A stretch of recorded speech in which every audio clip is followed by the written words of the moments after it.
예, 그럼 273페이지 문제 풀게요. 1번. 다음 중 부가가치 세법에 대한 설명으로 옳지 않은 것은 1번. 현행 부가가치세는 일반 소비세이면서 간접세에 해당된다. 맞는 말이죠. 2번 아직 안 배웠으니까 넘어가세요. 3번에 현행 부가가치세는 전단계 거래 공제법을 채택하고 있다. 이렇게 틀렸죠? 전단계 세액공제법이라고 했죠. 전단계에서 납부한 세액을 빼주는 법, 그걸 전단계 세액공제법이라고 썼죠. 답은 3번이 되겠고, 2번 현행 부가가치세법에 대한 설명으로 가장 거리가 먼 것은 1번 부가가치세 부담은 전적으로 최종 소비자가 하는 것이 원칙이다. 부가세 부담은 누가 해요? 예, 최종 소비자가 하는 게 맞죠. 그다음 2번 영리목적 유무에 불과하고 사업상 독립적으로 재화를 공급하는 자는 납세 의무가 있다. 이게 사업자의 정의이죠. 맞는 말이고 3번에 해당 가세기간 중 이익이 발생하지 않았을 경우에는 납부하지 않아도 된다. 이게 참 그런 건데 3번이 답이에요. 부가가치세는 이익 발생 여부와 관계없어요. 부가가치세가 붙는 물품을 판매하면 무조건 부가세를 내야 되는 거예요. 그래서 제가 그 거래처들한테 가장 많이 듣는 이야기가 장사에서 남는 게 없는데 왜 부가세를 내라고 하냐고. 네. 부가세는 그런 개념이 아니에요. 물건을 팔죠. 예, 판금액의 10%만큼은 받아와야 되는 거고 사하면서 부담한 부가세는 돌려받는 거. 예, 그게 부가가치세예요. 그래서 이익 발생 여부와는 관계없다라는 거. 4번. 일반 가세자의 내수용 가세 거래에 대해서는 원칙적으로 10%의 단일 세율을 적용한다. 네, 그쵸? 예, 10%의 부가세율을 적용하죠. 3번 홍길동은 일반 가세 사업자로 2017년 9월 1일에 사업을 시작하여 당일 사업자 등록 신청을 하였다. 홍길동의 부가가치세법상 2017년 2기 가세 기간은 사업을 개시한 날이 9월 1일이죠. 그럼 9월 1일부터 과세 기간 종료일인 2017년 12월 31일까지가 하나의 가세 기간이 되겠죠. 답은 2번이 되겠고, 자, 4번 부가세법상 사업자 등록에 대한 설명으로 틀린 것은 1번에 사업자는 사업 개시 1일부터 20일 이내에 사업장 관할 세무서장에게 사업자 등록을 신청하여야 한다. 네, 그게 원칙이다라고 했었죠. 맞는 말이고, 자, 그래서 2번 사업자 등록의 신청은 사업장 관할 세무서장이 아닌 다른 관할 세무서장에게도 신청할 수 있다. 이건 참 실무적인 내용인데 사업자 등록 신청하러 갈 때 꼭 사업장 관할 세무서에 안 가도 돼요. 여러분들 집에서 가까운 세무서 가도 사업자 등록 신청은 가능한데 즉시 발급이 안 되죠. 좀 기다려야지 나오는 단점이 있긴 한데 꼭 사업장 관할 세무서에 가서 신청해야 되는 건 아니에요. 자, 그 다음에 3번. 신규로 사업을 시작하려는 자는 사업 개시일 이후에만 사업자 등록을 신청해야 한다. 이거 아까 제가 설명드렸던 내용이죠. 사업 개시일 이전에도 신청 가능하다라고 썼죠. 틀린 거는 3번이 되겠고, 4번 읽어볼게요. 사업자는 휴업 또는 폐업을 하거나 등록 사항이 변경되면 지체 없이 사업장 관할 세무서장에게 신고하여야 한다. 딱 봐도 당연한 말이죠.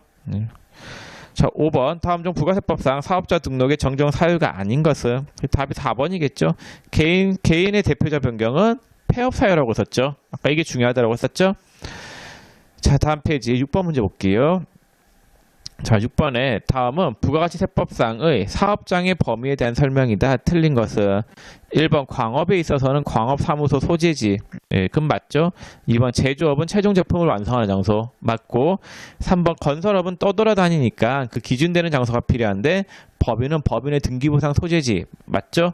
4번 부동산 임대업은 떠돌아다녀요 가만히 있어요. 가만히 있으니까 그 가만히 있는 그 소재지. 그래서 거기 보면은 사업자가 법인인 경우에는 그 법인의 등기부상 소재지가 아니라 그 부동산 임대 물건이 소지하고 있는 지역이 납세지라고 했었죠. 그래서 4번이 틀렸습니다. 7번 다음은 사업장의 범위를 업종별 기준으로 설명한 거다. 틀린 것은 딱 봐도 1번이 틀렸네요. 자판기가 떠돌아다니죠. 걔가 돌아다니는 건 아닌데 막 퍼져 있죠, 여러 군데. 그래서 기준되는 장소가 필요한데 그 기준되는 장소가 자판기 설치 장소가 아니라 그 업무를 총괄하는 장소가 납세지가 된다라고 썼죠.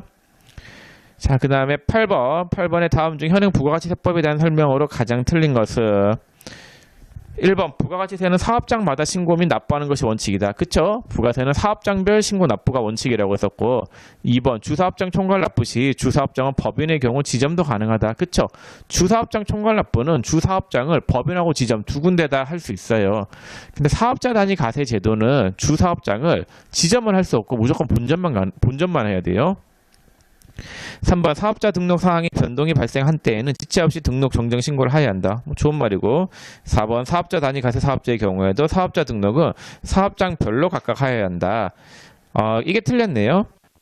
그런데 사업자 단위 가세 사업자는 사업자 기준으로 부가세를 신고 납부하는 거기 때문에 사업자 등록증이 하나로 통합된다라고 썼죠. 본점 걸로 하나로 다 통합이 된단 말이에요. 그래서 사업장별로 하는 게 아니라 본점에서 모든 업무를 진행한다라는 거.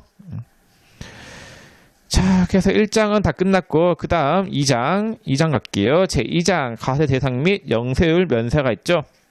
자, 277페이지 과세 대상 여기서부터 보겠습니다. 자, 부가가치세 과세 대상은 뭐가 있느냐? 자, 부가가치세 과세 대상 세 가지가 있어요. 재화의 공급, 그 다음에 용역의 공급, 그 다음에 세 번째 재화의 수입. 이 세 가지가 부가가치세 과세 대상이 돼요. 외우세요. 중에 상식이에요. 상식. 이런 문제로 잘 나오니까 알아두시고. 자, 근데 여기 봤더니 재화나 용역을 팔았을 때는 과세 대상이에요. 재화의 수입은 과세 대상인데 지금 용역의 수입은 과세 대상이 아니다라고 돼 있죠. 아예 지금 언급이 안 돼 있잖아요. 용역의 수입은 과세 대상이 아니에요. 이게 왜 그러냐면요. 재화를 수입하는 거는 세관에서 다 걸러낼 수가 있어요. 세관을 통해서 오는 거기 때문에 알 수가 있는데 용역을 수입하는 거는 알 수가 없어요. 사람이 이렇게 와가지고 이래주로 들어온 거잖아요. 이래주로 들어온 건데 그건 잡아낼 수가 없기 때문에 용역의 수입은 과세 대상이 아니다라는 거. 그럼 여러분들이 이 재화가 뭐냐? 용역이 뭐냐? 이 용어를 좀 알아야 된단 말이에요. 자, 먼저 재화의 공급의 재화가 뭐냐? 이거부터 볼게요.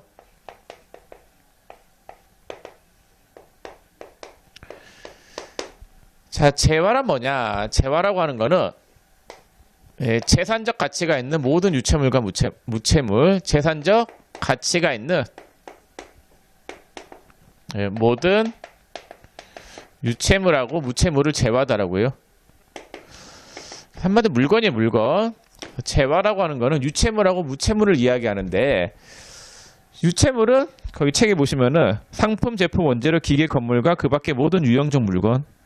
그래서 형체가 있는 물건을 이야기하고 무체물은 동력이나 열과 기타 관리할 수 있는 자연력 또는 권리 뭐 그런 걸 이야기하는데 전기나 가스, 수도, 그 다음에 권리 이런 게 무체물이에요. 그래서 그 재화를 팔았을 때 이런 물건을 팔았을 때는 공급했을 때는 부가세를 내야 되는 거예요. 그래서 여러분들이 그 재화가 전기나 가스 이런 게 재화라고 하면은 좀 납득이 안 되시는 분들도 계시는데 재화는 그런 거예요. 돈 주고 사죠. 돈 주고 사서 쓸 수 있는 것들은 전부 다 재화다. 이렇게 생각을 하시면 돼요. 전기가 눈에 보이는 건 아니죠. 근데 돈 주고 사서 쓰는 거잖아요. 그래서 돈 주고 사서 쓰는 거는 재화다. 그래서 재화를 공급했을 때는 부가세를 내야 되는 거고 공급이 뭐냐? 이건 몰라야 되는데 공급이란 계약상 법률상 모든 원인에 의한 공급인데 하나도 안 중요해요. 그래서 여러분들 거기 책에 보시면은 재화의 공급에서 재화가 뭐냐 나와 있고 공급이란 뭐냐 나와 있는데 공급이란은 안 중요하기 때문에 안 읽어도 되겠습니다. 그 다음에 거기 재화에 의해서 표 밑에 화폐 대용 증권 및 유가 증권은 재화로 보지 않는다. 화폐 대용 증권이나 유가 증권은 내가 그걸 사서 쓰는 개념이 아니라 내가 재화를 살 때 대가로 지불해야 되는 것들이 화폐 대용 증권이나 뭐 유가 증권 같은 거단 말이에요. 돈이죠, 돈. 교환의 매개 수단인 거지 얘 자체가 재화는 아니에요. 자, 그 다음 페이지 가보세요. 278페이지 말고 279페이지 가보세요. 279페이지 가운데 용역의 공급이 있죠. 자, 용역의 공급이 뭐냐? 이것도 좀 볼게요. 자세하게 볼게요. 자, 먼저 용역이 뭔지 아셔야 되겠죠? 용역이라고 하는 거는 영물을 제공하거나 두 번째 재화나 시설물 또는 권리를 사용하게 하는 거, 권리를 사용하게 하는 것을 용역이다라고요. 그래서 용역이라고 하는 거는 영물을 제공하거나 재화나 시설물 또는 권리를 사용하게 하는 건데 영물을 제공하는 거는 서비스를 제공한다. 뭐 이런 의미로 아시면 돼요. 그래서 첫 번째 서비스 제공. 이건 뭐냐? 그 용역을 이렇게 생각하세요. 사람이 하는 게 용역이다. 삼성전자 서비스 센터 가시면은 그 물건을 고쳐주는 거, 전자제품 고쳐주는 거는 사람이 하는 일들이죠. 영물을 제공하거나 서비스 제공하는 거, 이게 용역인데 용역은 사람이 하는 일이다. 이렇게 생각하시면 되겠고, 그다음 용역의 두 번째, 재화나 시설물 또는 권리를 사용하게 하는 것이 있는데 빌려주는 거, 빌려주는 것도 용역이에요. 그래서 용역이라고 하는 거는 사람이 하는 거랑 빌려주는 게 용역이다. 이렇게 생각하시면 될 것 같아요.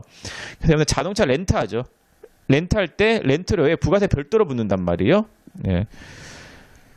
그래서 용역의 정의는 여러분들이 좀 알아두셔야 되는데, 재화하고 용역을 구분하는 기준은 이렇게 한번 생각을 해보세요. 재화는 사서 쓰는 것들 있죠. 사서 쓰는 것들이 재화이고, 용역은 사람이 하거나 빌려주는 게 용역이다. 자, 그럼 제가 예를 한번 들어볼게요. 여러분들 그 식당에서, 아니다, 이거 말고, 여러분들이 이사를 하잖아요. 이사하면은 이삿짐 대신 옮겨주죠. 그리고 돈 주죠, 여러분들이. 이거는 용역의 공급일까요? 재화의 공급일까요? 얘는 용역의 공급이죠. 사람이 와서 일한 거잖아요. 서비스 제공한 거. 그 다음에 또 어떤 거 있지? 영업권을 양도한다. 특허권을 양도했다. 특허권을 양도했다라고 하면은 얘는 재화예요, 용역이에요, 특허권은. 이게 권리죠. 권리라고 하는 거는 제가 사가지고 쓸 수 있는 것들이잖아요. 특허권을 사면 쓸 수 있는 거지, 쓸 수 있잖아요. 얘는 재화예요, 재화. 특허권을 양도하는 거는 재화를 양도하는 거, 무채물에 해당이 돼요. 자, 그래서 재화하고 용역은 좀 구분할 줄 아셔야 되겠고, 공급이 있죠. 공급이란 뭐냐? 같은 말인데 몰라도 돼요. 계약상, 법률상 모든 원인에 의한 공급. 네, 별로 안 중요하겠습니다. 공급의 정의는. 자, 그래서 279페이지 그 가운데 2번에 용역의 공급이 있죠. 그 동그라미 1번에 영물을 제공, 2번에 재화나 시설물을 사용하게 하는 거, 3번에 권리를 사용하게 하는 거. 네, 2번하고 3번은 다 빌려주는 거죠. 자, 그다음 3번에 재화의 수입이 있죠. 그 하단에 279페이지 하단에 3번에 재화의 수입이 있는데, 이건 나중에 제가 좀 설명을 드릴게요. 영세열 할 때 설명을 드리겠습니다. 자, 그래서 부가세, 가세 대상 세 가지에 대해서 살펴봤고, 그 다음에 278페이지에 보시면은 간주공급이라고 하는 게 나오죠. 간주공급이 나오는데, 이거는 회계 1급 수준에서는 좀 어려워요. 세무 2급에서는 중요하기 때문에 제가 간주공급을 가지고 1시간을 설명해요, 세무 2급은. 근데 회계 1급에서는 간주공급을 여러분들 그렇게 자세하게 알 필요는 없어가지고, 제가 일단 여기에 대한 설명은 좀 생략을 할 거예요. 생략을 하고 언제 설명을 할 거냐. 그 뒤에 283페이지에 이론 문제 풀 때 있잖아요. 그때 얘기를 좀 할게요. 지금은 좀 넘어가겠습니다. 그다음에 시험 공부하실 때 시간이 없으면은 간주 공부 같은 거는 그 실기 문제로는 절대로 안 나오거든요. 이론 문제로만 나오는 거기 때문에 참고로만 보고 넘어가시고, 네, 나중에 공부를 다 하고 난 다음에 다른 거 다 하고 시간이 남을 때 그때 공부를 하셔도 무방해요. 자, 그 다음에 거기 4번에 재화의 공급으로 보지 않는 것이 있죠. 요거 간단하게 설명해 볼게요. 요것도 시험에 잘 나오는 건 아니에요. 자, 재화의 공급으로 보지 않는다. 그러면은 부가세를 내야 된다라는 거예요? 안 내도 된다라는 거예요? 안 내도 되는 걸 이야기하는 거예요. 재화의 공급으로 보지 않는 것은 재화를 공급했음에도 불구하고 부가세를 안 내도 되는 것들. 첫 번째, 담보를 제공한 거. 그래서 담보를 제공한다라고 해서 실제로 그 물건에 대한 소유권이 넘어가는 거예요? 안 넘어가는 거예요? 안 넘어가죠. 근데 은행에 집을 담보로 돈을 빌렸다라고 할게요. 그럼 그 집이 넘어간 거예요? 아니죠. 언제 넘어가요? 돈을 안 갚아야지 넘어가는 거잖아요. 담보로 제공한 거는 재화의 공급으로 보지 않고, 그 다음에 이번에 사업을 양도한 거. 사업을 양도하는 거 뭐냐? A가 B한테 자기가 가지고 있는 사업장을 넘겨요. 뭐 헬스장을 하는데 헬스장을 넘겼다라고 할게요. 자, 넘기면은 A 입장에서는 요거를 10억 원에 팔았다고 할게요. 그럼 팔면서 부가세 얼마 받아와요? 1억 받아오죠. 그래서 매출세액이 1억이에요. 판 금액의 10%만큼은 부가세를 세무서에다 갖다 내야 된다라고 썼죠. 자, B의 입장에서는 사면서 부담한 부가세, 매입세액이 있죠. 매입세액이 얼마예요? 1억 원이죠. 요건 어떻게 하겠어요? 세무서로부터 돌려받을 수 있겠죠. 자, A는 부가세를 내야 되고 B는 지가 부담한 부가세를 돌려받아요. 자, 세무서 입장에서는 실익이 있나요, 없나요? 실익이 없단 말이에요. 실익이 없어가지고 그냥 그 사업의 포괄 양수도는 과세 거래로 보지 않아요. 부가세 안 내도 돼요, 서로. 어차피 세무서 입장에서는 실익이 없기 때문에. 자, 요렇게 알아두시고, 근데 거기 두 번째 보면 단 사업을 포괄적으로 양수할 때 그 사업의 양도의 두 번째 줄, 가운데 보시면 단 사업을 포괄적으로 양수할 때 그 사업을 양수하는 자가 부가가치세를 대리하여 신고 납부한 경우에는 가세거래로 본다라고 돼 있죠. 이때는 부가세를 내야 되는데 이것도 안 중요해요. 회계 1급에서는 몰라도 되는데 참고로 설명을 해볼게요. 참고하세요. 설명할까? 해볼게요. 자, 여러분들 이 과세거래를 보지 않았는데 얘네들이 신고를 해버린 거예요. 자, 신고를 해버리면 원래 신고하지 말아야 될 거를 신고한 거잖아요. 그럼 B의 입장에서는 매입세 공제가 돼요, 안 돼요? 안 될 소지도 있단 말이에요. 이 부분이 상당히 말이 많았던 부분이기 때문에 만약에 너네가 이걸 사업의 포괄 양수도를 과세거래로 보고 하려고 한다라고 하면은 하라는 거예요. 하는데 어떤 식으로 해야 되느냐? 자, 부가세 1억 원을 있잖아요. 부가세 1억 원을 A가 세무서에다가 내야 되는 게 맞죠. 받아와서 내야 되는데 사업의 포괄 양수도는 A가 받아와서 내는 게 아니라 B가 부가세를 먼저 세무서에다 내래요. 세무서에다가 부가세를 대신 납부한다. 그걸 대리 납부한다 이런 말을 써요. 원래 부가세는 판매자가 내게 되어 있는데 사업을 재화를 공급받은 자가 부가세를 세무서에다가 내는 거잖아요. 이걸 대리 납부다라고요. 대리 납부한 경우에는 과세 거래로 본다. 정상적인 부가세 과세 거래로 봐주겠다라는 거예요. 무슨 말인지 잘 모르겠죠. 넘어가요. 안 중요해요. 패스. 이렇게 외우세요. 아니, 안 해도 돼요. 그냥 하지 마요. 사업의 양도는 크게 중요한 건 아니기 때문에 넘어가시고 그냥 3번에 조세 물납이 있죠. 물납은 세금을 물건으로 납부하는 거를 물납이다라고 하는데, 자, 여기 갑법인이 있어요. 자, 갑법인이 있는데 세무서에다가 세금을 10억 원을 내야 돼요. 10억 원을 내야 되는데 돈이 없어요. 돈이 없어가지고 세무서한테 이렇게 이야기하는 거예요. 내가 지금 부가세 못 낼 것 같아.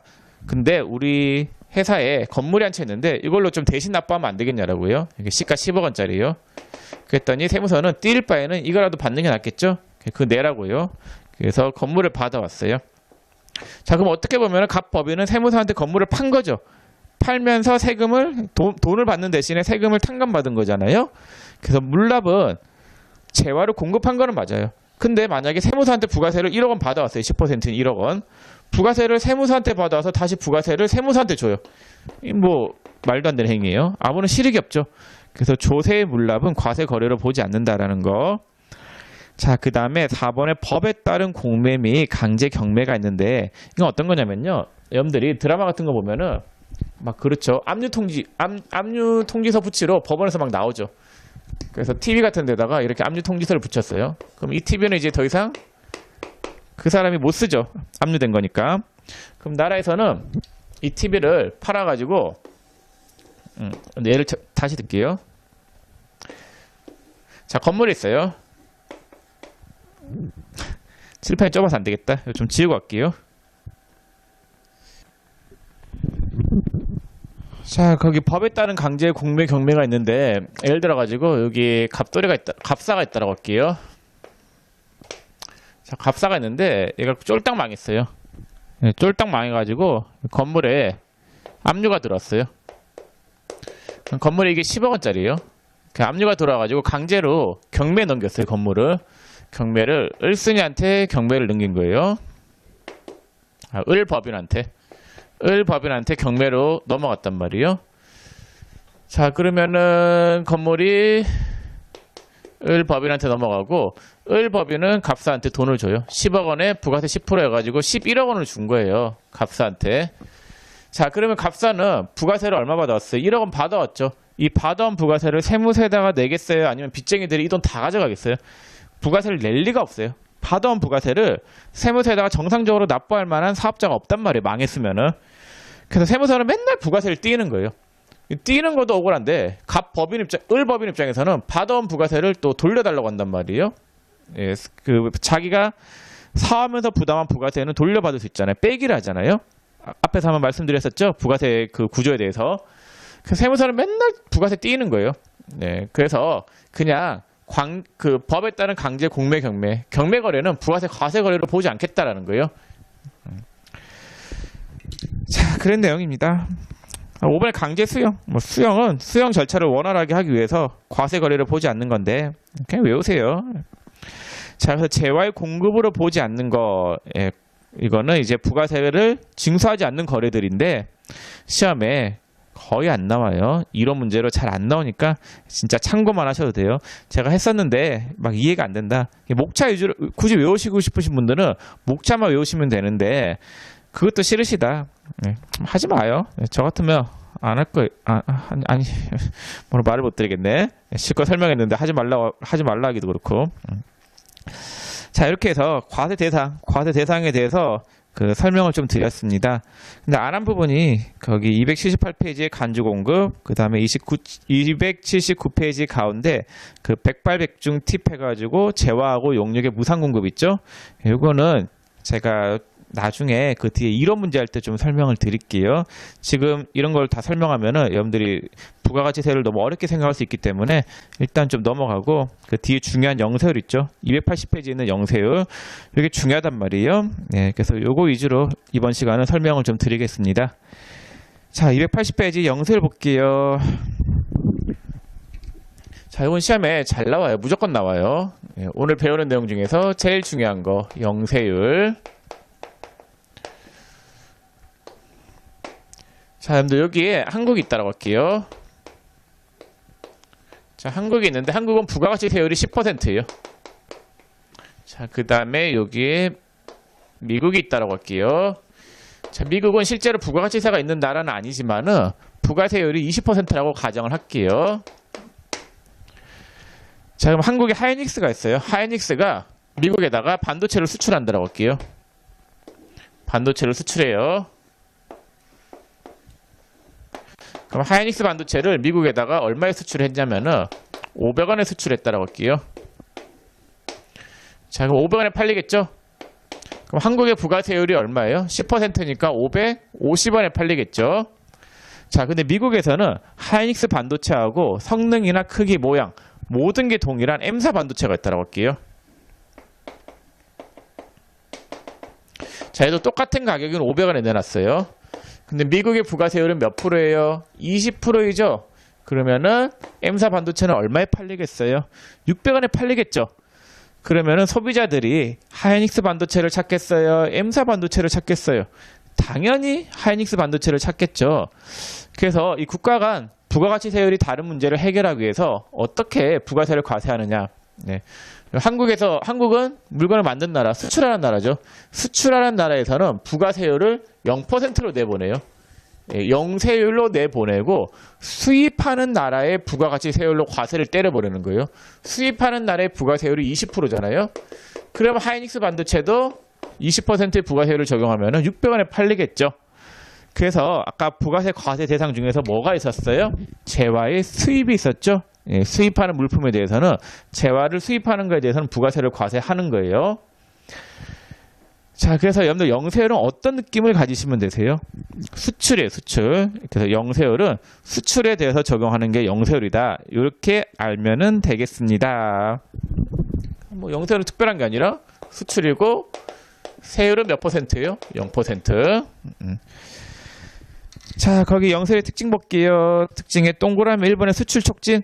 예, 아무래도 세율을 0으로 해주니까 부가가치 세율을 0%로 해주니까 수출이 촉진되겠죠. 자, 그 다음 2번의 완전 면세. 이건 좀 이따 설명하고 3번의 소비지국 과세 원칙 실현. 자, 한국은 물건을 만드는 나라죠. 이건 생산지국이라고 해요. 그 다음에 미국은 소비하는 나라죠. 소비지국이라고 해요. 소비지국. 생산지국에서 과세를 내요. 물건을 소비하는 나라에서 과세해요.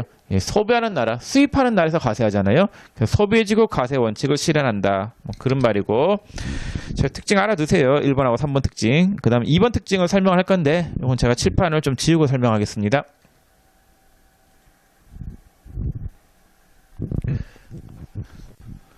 자, 예를 한번 들어볼게요. 여기에 동신기계가 있다고 할까? 자, 동신기계. 기계 판매하세요. 기계 판매사. 자, 동신기계가 기계를 판매해요. 누구한테 팔았냐면요. 하이닉스한테 팔았다고 할게요. 얼마에 팔았냐면요. 10억 원에 팔았다고 할게요.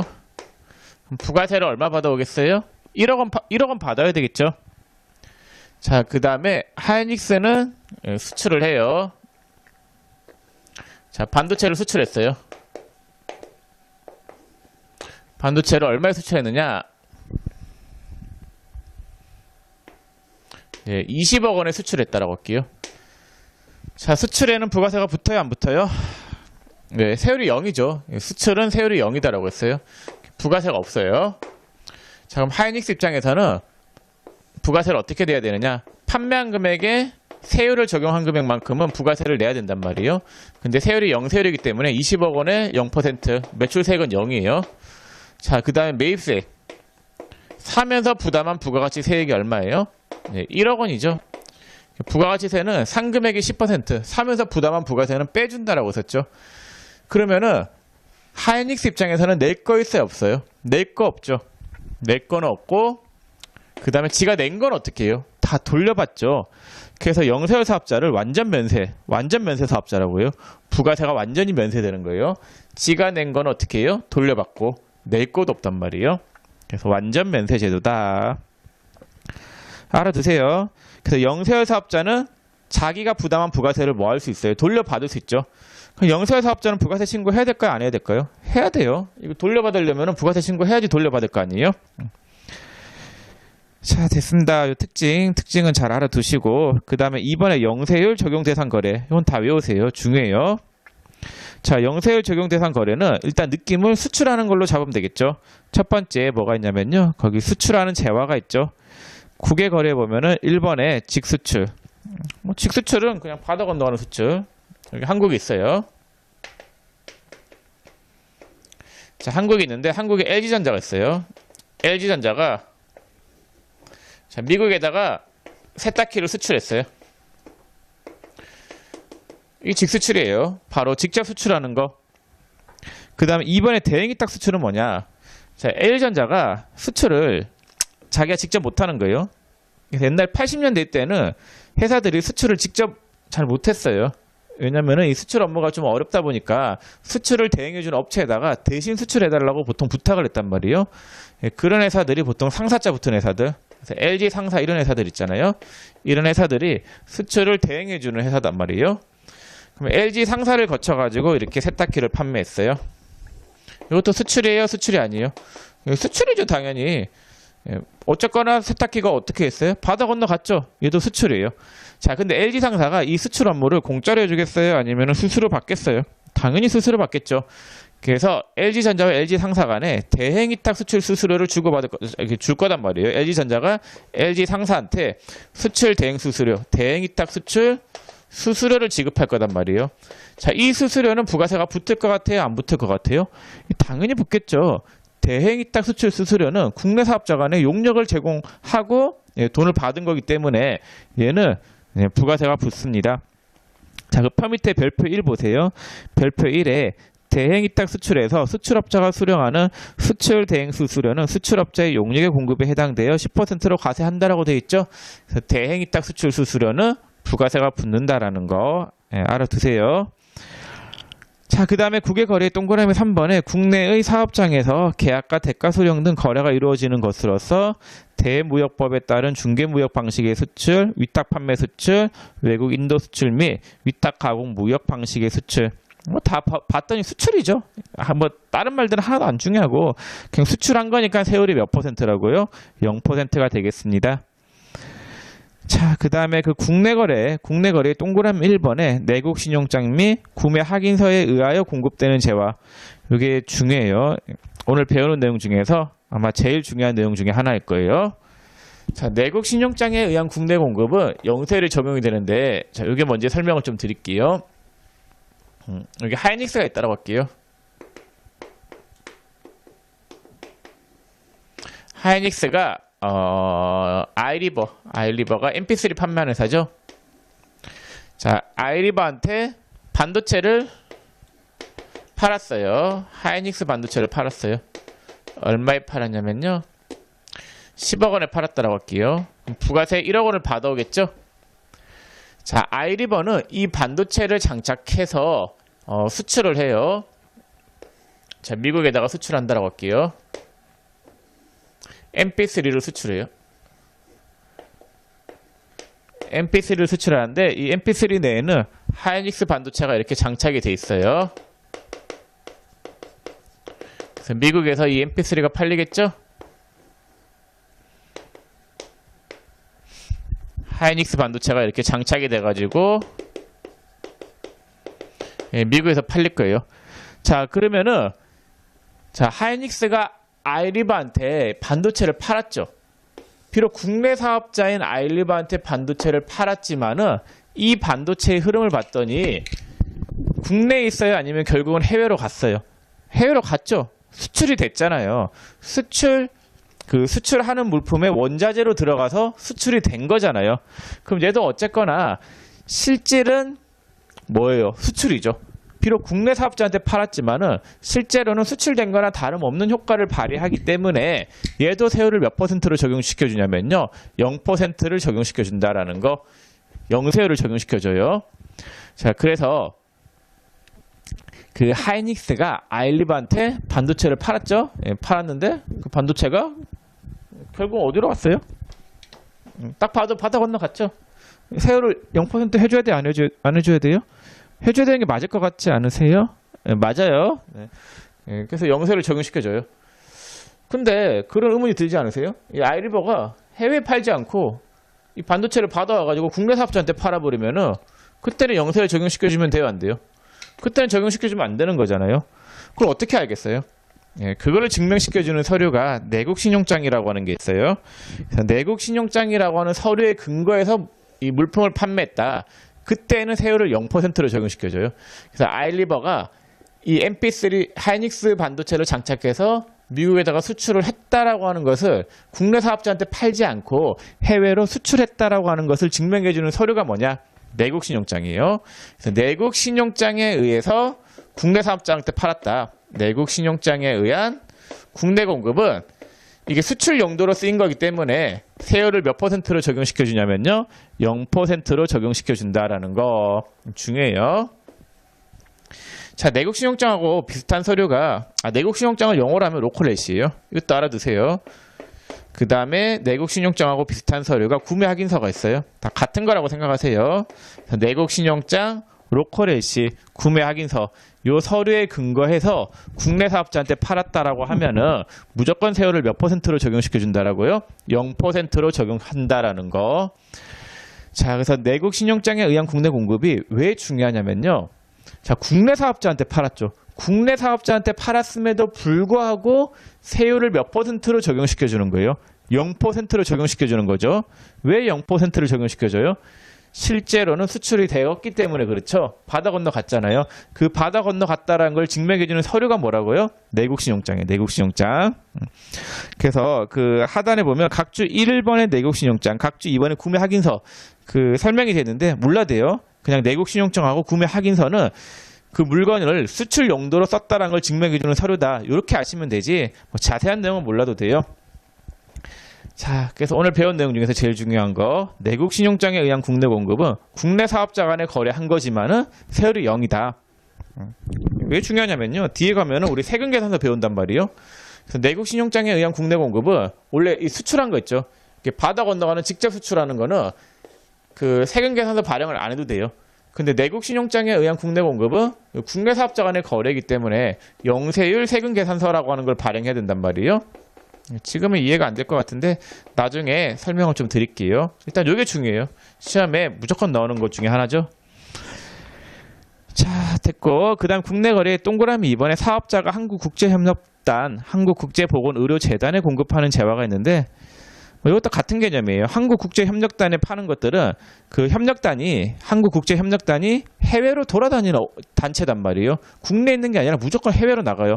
그렇기 때문에 그 한국국제협력단이나 한국국제보건의료재단에 물건을 팔잖아요. 그 물건은 무조건 수출이 되는 거예요. 바다 건너 가는 거예요. 네, 그래서 영세율을 적용시켜 주는 거예요. 자, 그래서 국내 거래 동그라미 2번은 안 중요하고 그냥 참고로 하시고 동그라미 1번 내국 신용장 및 구매 확인서에 의하여 공급하는 재화 그거 잘 알아두시면 좋겠습니다. 자, 그 다음에 영세율 적용 대상 거래 두 번째 국외에서 제공하는 용역이 있는데 이거는 뭐냐? 해외 나가서 노가다 하는 거. 근데 해외 나가서 노가다 하는 것도 어쨌거나 외화 벌어온 거예요? 안 벌어온 거예요? 외화 벌어온 거죠. 수출한 거잖아요. 예, 그래서 얘도 영세율 적용시켜 준다라는 거. 3번에 선박 항공기의 외국 항행 용역. 근데 외국자 들어가는 거는 다 영세율이다. 이렇게 생각하세요. 선박이나 항공기가 해외로 가는 것들. 그래서 국내에서 국외로 비행기 같은 경우 국내에서 국외로 가요. 그 다음에 국외에서 국내로 오는 것들. 그 다음에 국외에서 국외로 이렇게 다녀요. 이런 것들은 다 세율이 0이에요. 바다 건너가잖아요.